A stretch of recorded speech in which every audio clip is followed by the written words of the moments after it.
Hello everyone and welcome back to day 10 of the 30-day film challenge, and today's prompt is your favorite superhero movie. So there are a lot of options, a lot of options to pick from, and my favorite superhero movie is actually not my choice for today because I'm reserving that for my favorite sequel of all time, which I'm guessing you can think of what that movie might be. But this video is here to talk about Logan, which besides my number one is my favorite superhero movie of all time by far. I think that with the movies that I love with comic book movies, my favorites are comic book movies that try to be something more than just comic book movies. And not that that's a bad thing. You have all the Marvel movies, which are very comic booky, and they do that extremely, extremely well. And nothing has even come close to anything that has built up like Avengers Endgame. That is something really special, and something that other franchises just can't do because Marvel did it already. They did it as good as they possibly could have. That is very satisfying for all the characters involved. But let's look at the opposite side of the spectrum to that, and that is where Logan comes into play, because Logan in almost every single way is the opposite of everything that these big comic booky type movies try to do. Like X-Men Apocalypse is huge, and the stakes are world ending, and the villain is larger than life, literally and physically. Kind of. That movie's kind of a mess. But Logan's stakes are extremely high, but the situation is very tame compared to every other superhero movie, even compared to movies like The Dark Knights. You know, that movie has larger stakes for the city of Gotham, whereas this movie, the stakes is literally just one young girl, and maybe the hope in this movie that is very small, and this very small shred of hope is the stakes of this movie, because if that hope dies down, there's nothing left, and that is very small scale compared to, say, X-Men Apocalypse, or especially Avengers Endgame, or all these other superhero movies that we're used to getting, whereas Logan has such a very small scale situation where the stakes are cranked up super, super high, because you care so much about these characters, especially growing up with Hugh Jackman as Wolverine and Patrick Stewart as Professor Xavier and all these characters that you've come to love. It's so cool to see these characters really have time to breathe and have time to really grow. This is the second time Hugh Jackman is in my 30-day film series, and this is definitely not the last time you will see him. I believe you'll see him at least one, maybe two more times. He's in some great movies, what can I say? But this movie, and his performance in this movie, particularly his portrayal of Logan, compared to all the other movies that he was in as his character, is very, very different. And it's very heartbreaking because this guy is at the end of his rope. He is done with everything. Professor X even says that at one point he's waiting for him to die. And spoilers, obviously, for Logan if you've never seen it. This movie's excellent. Definitely watch this movie. But when Logan does lose Professor X, there is a deep anger and rage within him because of that, and a deep sadness as well, but also just the slightest bit of relief, which is probably the most heartbreaking thing, because he's been dealing with this for so long, and in some funny ways when they're on the farm, and he says that when he's pretending that Professor X is the dad, or the grandpa, and then Logan's the dad, and then Dafne Keen's X-23 is a daughter, that's kind of all mixed up because, for one, she's a clone daughter, so that kind of counts. But also, Logan is older than Professor X, and Logan has seen all these people around him for his entire life die because Logan himself just can't. He can't seem to lose. He no matter what happens, he has lived forever, and that's just kind of the curse that he's been given. And that's the most interesting thing about his character, is the fact that he's given immortality, but he never really wanted it, and he's tortured by it because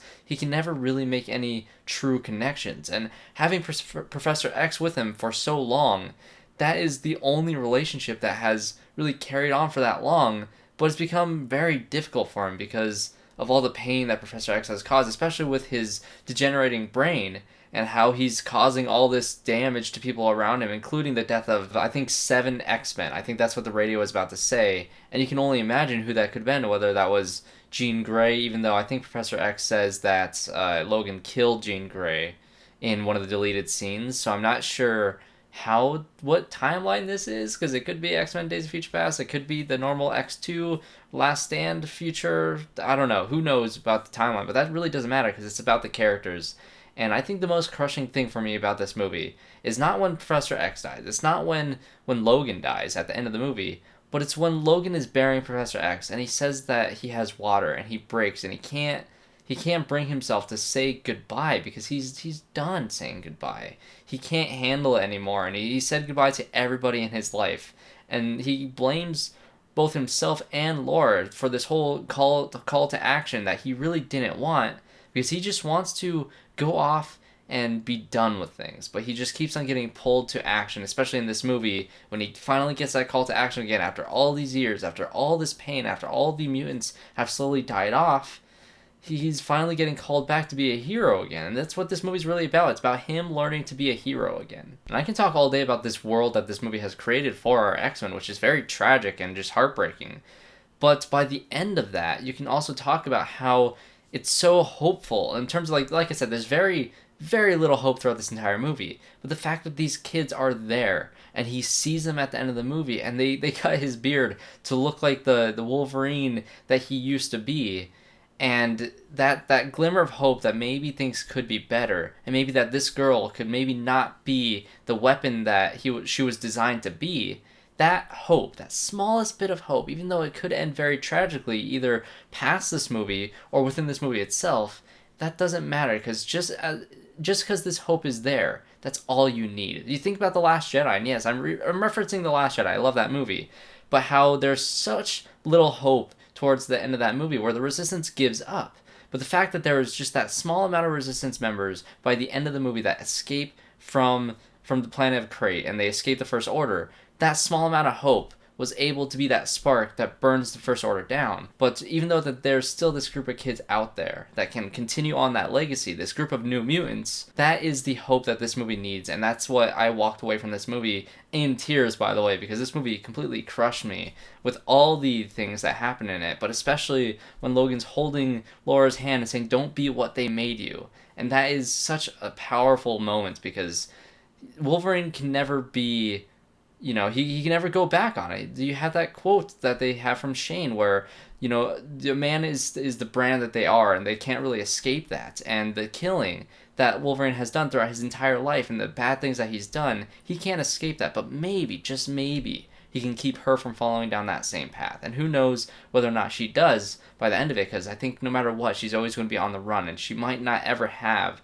a normal, peaceful life like that one day on the farm that was so amazing for them, which I know some people have complaints that the movie slows down at that part, but it's such an important aspect of them seeing that maybe things can get back to a way that is somewhat normal again. And even just for one day, that one day is something so important to both Logan and especially for Charles, that it's something that they desperately needed. And yes, I'm talking a bunch of these thematic elements, and this whole story is so powerful, yet it's about it's a road trip movie. It's a road trip western, and it has all the thematic power that a movie with giant worlds exploding just doesn't have. And I think this movie is definitely one of the best movies ever made in general, but in terms of comic book movies, in terms of superhero movies, which has become a genre like the westerns before, it's one of the best of its kind, because it tries to be something so much more than just the one thing that it is being told. Like, comic book movies are told that you guys are comic book movies, you can't do anything else outside of that. But then you have movies like Winter Soldier, that's a 70s spy thriller, or you have The Dark Knight, which is a crime drama, or you have this movie, which is a sci-fi western that has the comic book elements that makes it really interesting and makes it really good. But this movie can be so much more than that, and it is, which is what makes it so special. So those are my thoughts on Logan. I think it's one of the best movies ever made in general, but it's definitely one of my favorite superhero movies. I think if I were to give my top three, I have that one movie, The Dark Knight, is my number one, but then I have Logan at number two, and Avengers Endgame is the best, comic booky movie, but since it was a superhero movie, I chose this one. But if I was choosing comic book movie, that's the most comic book movie could possibly comic book, and it's incredible. But those three movies are the only three, they're way up here. If you were to do a rankings, you have the top three, and then you have everything else down below that never even reaches close to those three movies. So what is your favorite superhero movie? Let me know in the comments down below. I'm interested to hear what you guys say. So leave a like, subscribe to see more of the 30-day film challenge. Tomorrow is a movie from your least favorite genre that you love, and so that is going to be Creed for me. I'm not the biggest fan of sports movies, even though I like a lot of them, and if I were to pick a least favorite genre, I guess, which I don't really have, it'd be sports movies. So I can't wait to talk about that. Like I said, subscribe to see that video tomorrow, and I hope to see you all there.